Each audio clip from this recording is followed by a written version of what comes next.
নমস্কার, বীরেন্দ্র টিউটোরিয়ালসের পক্ষ থেকে সবাইকে স্বাগতম জানাচ্ছি। আমি বীরেন্দ্রনাথ বর্মন। আশা করছি আপনারা সবাই ভালো আছেন। আমিও আপনাদের আশীর্বাদে অনেক ভালো আছি।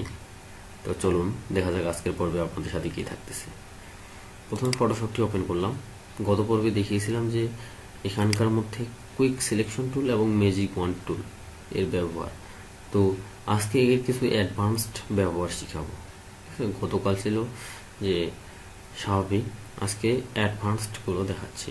দেখুন, অ্যাডভান্সডের মধ্যেও এখানে কুইক সিলেকশন টুল আমরা আসলে সিলেক্ট করার পরে এখানে এভাবে এটাকে কী করি, সিলেক্ট করি, এভাবে দিয়ে এভাবে আমরা এটাকে সিলেক্ট করি, ঠিক কি না? কিন্তু আজকে দেখাবো যে এর কিছু অ্যাডভান্সড ব্যবহার রয়েছে। দেখুন, এখানে কুইক সিলেকশন করলাম, করার পরে এটাকে আমি এখানে যদি আমি এটাকে পয়েন্টারটাকে এটাকে আমি ছোট বড় করতে পারি কি যে ব্র্যাকেটের মাধ্যমে। ব্র্যাকেট যদি ছোট কি চাপি তাহলে লেফট কি চাপলে এটা হবে ছোট, আর রাইট কি চাপলে হবে এটা বড়, ঠিক আছে? তো এটা আমরা এভাবে সিলেকশন করে দিতে পারি, ঠিক কি না? দেখুন, কন্ট্রোল জেড অথবা কন্ট্রোল ডি চেপে আমি ডিসিলেক্ট করলাম। ডিসিলেক্ট করার পরে এখন দেখুন এখানকার মধ্যে সিলেকশন এখানে আপনি আপনার ইচ্ছা মতো এখানে নিতে পারেন। যদি আপনার কোনো প্রিসেট করা থাকে সেক্ষেত্রে আপনি এখানে প্রিসেট থেকে নিতে পারেন। আবার এখানে text on list, small list, এগুলো আবার বেশি অ্যাডভান্সড। তো এগুলোতে আমাদের আসলে এখন প্রয়োজন নেই। এর মধ্যে এখানে আসি যে এটাতে দেখুন যে কি এটা যে নিউ সিলেকশন। যদি এখানে কোনো নিউ সিলেকশন যদি করেন সেটাকে আমি নিউ সিলেকশন ভাবতে পারি, ঠিক আছে? আবার এরপরে এইটাকে নিলাম, এখানে দেখুন যে নিউ সিলেকশন। এভাবে যদি আমি এটাকে বাড়াই, মাউস পয়েন্টার চিপে এটাকে দেখুন এটাকে নিলাম, তারপরে এই পাশে এটাকে যদি আমি বাড়াই, এই যে বাড়াই নিচ্ছে, এই হয়ে গেল, ঠিক কিনা? নিউ সিলেকশন হলো।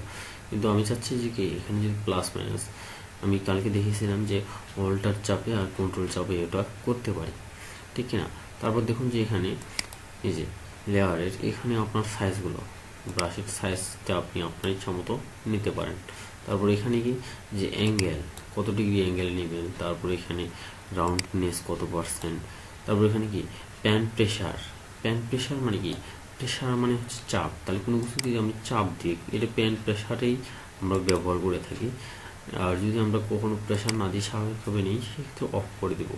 অথবা স্টাইলাস হুইল এটাও করতে পারি, তবে প্যান প্রেশারটাই আমাদের জন্য বেস্ট। এরপরে দেখুন যে এখন সাপোজ ডিসিলেক্ট করা আছে, কিন্তু আমাদের এখানে লেয়ার আছে অনেকগুলো, ঠিক কি না? এখন অনেকগুলো লেয়ার থাকলে কি করব যে আমরা যদি প্রতিটা লেয়ারেরই সেই একই কালারটা সিলেক্ট করতে চাই, তাহলে কি করতে হবে?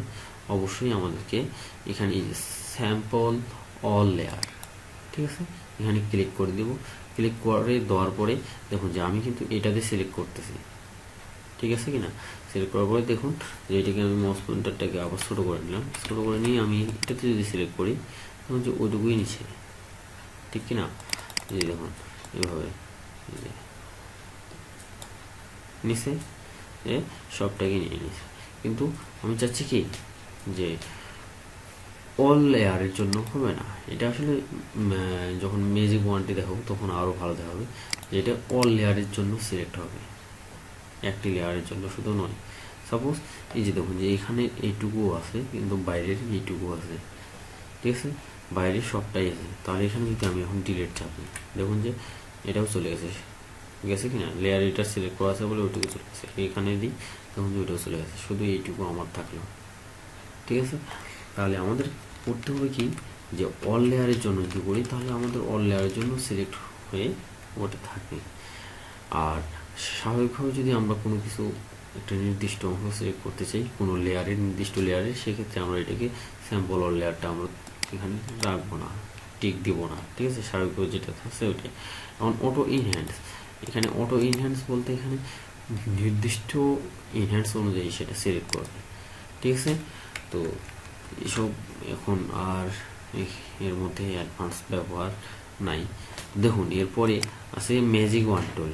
ম্যাজিক ওয়ান টুলের ব্যাপারটি কি যে একই নির্দিষ্ট কালারে কোনো কিছু সিলেক্ট করা, এটারও ঠিক একই ব্যবহার, ঠিক আছে? তো ব্যবহারের পরে এখানে আমরা এখানে একটু শুধু আসবো যে স্যাম্পল সাইজটা কেমন, ঠিক আছে? এখানে স্যাম্পল সাইজের এখানে এগুলো আমরা ব্যবহার করি না, প্রথম পয়েন্টারটাই ব্যবহার করি। এগুলো অ্যাডভান্সের জন্য আরও বেশি জানতে হবে পরবর্তীতে। এখানে দেখুন এখন টলারেন্সটা এখানে গতকাল দেখিয়েছিলাম যে টলারেন্স আপনার অভিরুচির উপর মানে যতটুকু দরকার ঠিক ততটুকুই আমরা টলারেন্স ব্যবহার করবো, এর বেশিও না এর কমও না। তো দেখুন এখানে অ্যান্টি অ্যালায়েন্স, ঠিক আছে, অ্যান্টি অ্যালিয়াসটা আমরা এখানে সিলেক্টের জন্য এখানে ব্যবহার করি অ্যান্টি অ্যালিয়াস। এখানে তারপর আসছে এখানে কন্টিগিউয়াস, এগুলো আসলে প্রয়োজন হয় না তেমনটা। এর পরবর্তী দেখুন যে এখানেও আছে স্যাম্পল অল লেয়ার। দেখুন এইটার ক্ষেত্রে আমরা ভালো মতো স্পষ্টই বুঝতে পারবো যে স্যাম্পল অল লেয়ারের কাজটা কি। দেখুন এখানে যদি আমার সিলেক্ট না থাকে কিন্তু আমার সিলেক্ট আছে এইটুকু, তাহলে দেখুন যে এইটুকুর জন্য দিলাম, দেখুন যে সম্পূর্ণটাই সিলেক্ট করে নিয়েছে, ঠিক কিনা, এই লেয়ারটার জন্য সম্পূর্ণটাই সিলেক্ট করে নিয়েছে। কিন্তু আমি চাচ্ছি কি যে এটাকে অল লেয়ারের জন্য পর্যন্ত করবো।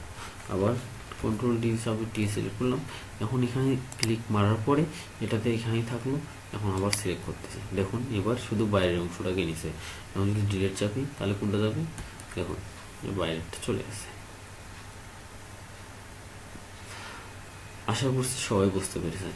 এর পরবর্তী দেখুন আবার কন্ট্রোল জেড দিয়ে আন্ডু করলাম, ঠিক আছে।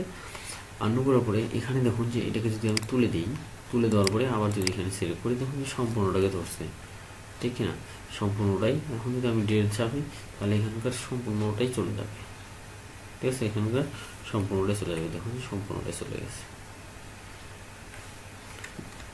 কন্ট্রোল জেড চেপে আবার আন্ডু করলাম। দেখুন যে এর পরবর্তীতে রিফাইন এডিস, এখানে রিফাইন এডিসের জন্য এখানে শো রেডিয়াস, আমরা এখানে রেডিয়াসটা দেখতে পারি, তারপর শো অরিজিনাল, এখানে স্মার্ট রেডিয়াস, এগুলো আসলে এখনই আমাদের প্রয়োজন হবে না, পরবর্তী অ্যাডভান্সের জন্য আরও তখন ব্যবহার করব। ধন্যবাদ টিউটোরিয়ালটি দেখার জন্য। আশা করছি সবাইকে ভালো লাগছে। এর পরবর্তী টিউটোরিয়াল দেখার জন্য আমন্ত্রণ জানিয়ে আজকে এখানে শেষ করছি। দয়া করে আমার চ্যানেলটিতে সাবস্ক্রাইব করুন, লাইক করুন, কমেন্ট করুন এবং শেয়ার করুন। ধন্যবাদ।